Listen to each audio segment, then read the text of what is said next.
Hi guys, welcome to my new blog. তো আজকে গেছিলাম একটা বিয়ে বাড়ি সবাই মিলে। তো এরকমভাবে একটু রেডি হয়েছিলাম আজকে।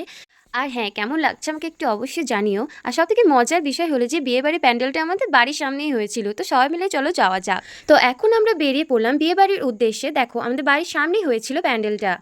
আমাদের বাড়ির সামনে দিয়েছিল লাইট। এটা আমার বোন, বাড়িতে বাবা, মা, ভাই সবাই একসাথে আমরা বেরিয়ে পড়েছিলাম।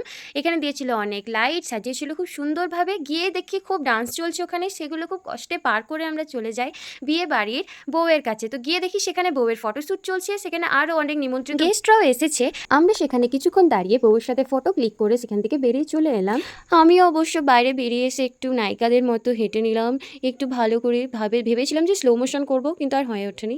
এখানে আমরা বসে পড়েছি খেতে, এবং পাশে আছে বোন, দিয়ে দিল পাতা, জল এবং টিস্যু। ফ্যানে খুব জোর হাওয়া দিচ্ছিল, পাতা উড়ে যাচ্ছিল বলে এটা একটা নিনজা টেকনিক দিলাম নিচে জল দিয়ে।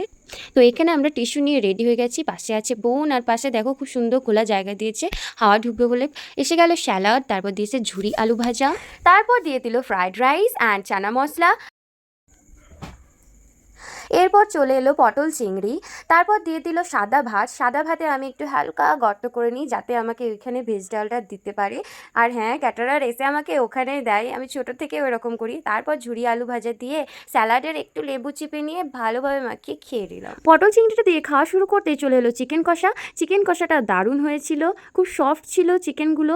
এরপরেই চলে এলো আমাদের কাছে আমের চাটনি, দই এবং মিষ্টি, এর সাথে জোয়ান এবং আইসক্রিমও দিয়েছিল। তো বিয়ে বাড়ি থেকে আসতে হয়ে গেছিল অনেক লেট। তো যাই হোক, তোমরা ভিডিওটাকে করে দেবে একটা লাইক এবং শেয়ার, এবং কমেন্টে জানিয়ে দেবে ভিডিওটা কেমন লাগলো এবং কোথা থেকে দেখছো। তো আজকের মতো এতটুকুই, টাটা, বাই।